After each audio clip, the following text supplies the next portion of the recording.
Coucou, bonjour, je suis Alvin Ketia, bienvenue dans notre rendez-vous. Aujourd'hui, nous allons parler des principes de base dans le MLM.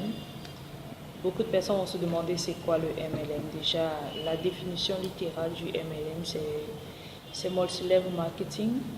Et nous nous sommes rendus compte que depuis la fin du XXe siècle, beaucoup de jeunes, beaucoup de personnes se sont lancées dans le MLM. Et au XXIe siècle, on a constaté que le MLM a pris le pouvoir. C'est une activité qui permet à tout un chacun, quel qu'en soit son niveau scolaire, de pouvoir travailler et concrétiser. Concrétiser, pas seulement en termes de finances, concrétiser également dans la manière de concevoir les choses, concrétiser dans la manière de s'éduquer, dans la manière de grandir pas seulement physiquement, spirituellement, moralement aussi. Donc, pour prospérer ou pour grandir dans le MLM, premièrement, il y a la base. Première base, c'est quoi? Il faut choisir une structure où vous investissez, vous décidez d'être distributeur. En tant que distributeur, la première chose à faire, c'est commencer à prospecter. Maintenant, pour prospecter, nous avons deux types. Il y a le marché chaud et il y a le marché froid. C'est que dans la prospection, c'est pas toujours limpide. Et souvent, vous pouvez venir vers quelqu'un et qu'il vous repousse carrément, mais vous devez comprendre que c'est le marché chaud. Mais le marché froid, maintenant, vous pouvez trouver des personnes qui connaissent beaucoup, peut-être plus que vous, mais puisque vous avez besoin des prospects, il faudrait bien que vous soyez très proactif et prêt à apprendre des autres. Donc, prospecter, faire minimum de présentations par jour, au moins 5 présentations, quel qu'en soit le nombre de personnes. Si vous faites 10 présentations, si vous avez 10 personnes, vous faites une présentation, c'est considéré comme une seule présentation. Maintenant, si vous avez peut-être une personne à qui vous parlez, c'est toujours une autre présentation. Donc, maximiser le nombre de personnes.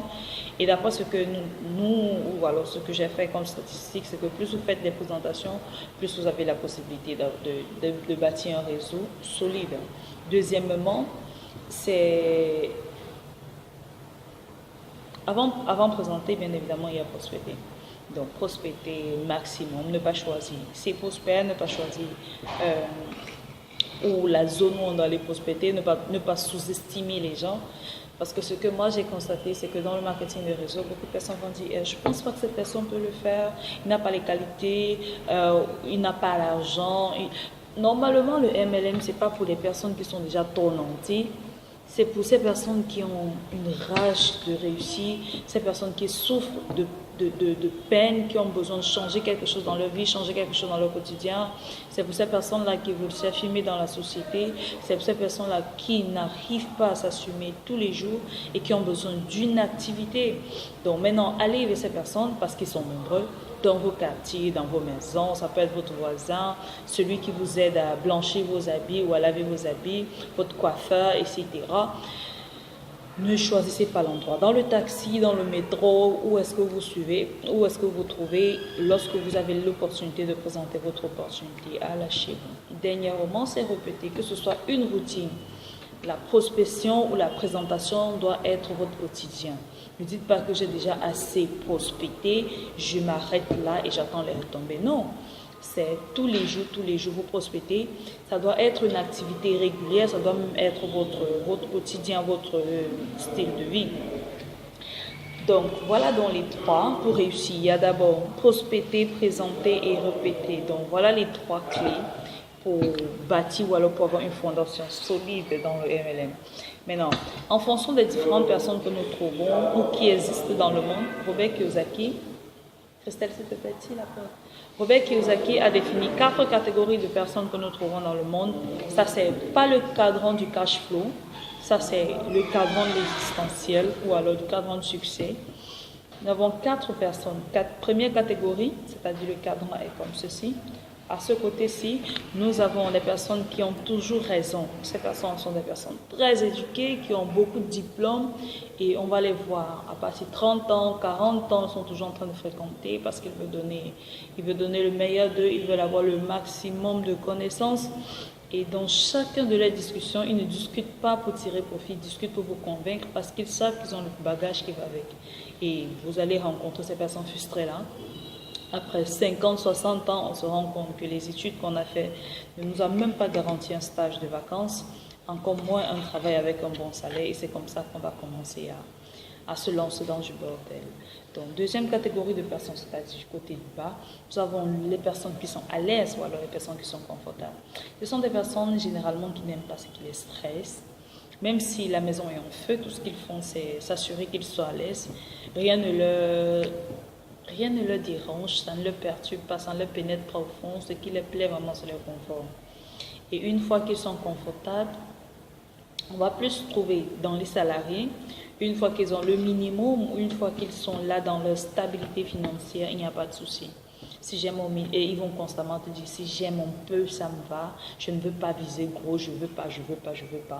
Et lorsqu'ils rencontrent un ami qui a peut-être une vision, qui veut travailler fort, qui veut concrétiser, il a les gros yeux, il veut faire ceci, il veut faire cela. Et puis c'est comme ça. Quatrième personne, c'est-à-dire cadran du haut, c'est les personnes qui aiment bien se sentir aimées. Ils aiment bien qu'on les dise je t'aime, ce que tu fais est bien, ils aiment bien être appréciés, ils aiment bien ce qu'on les dit est meilleur, ils ont toujours raison. Et puis c'est ça. Ces personnes ne grandissent pas, ces personnes sont toujours carrées dans ce qu'ils connaissent parce que vous ne pouvez pas les contredire. Une fois que vous avez contredit, c'est que vous ne les aimez pas.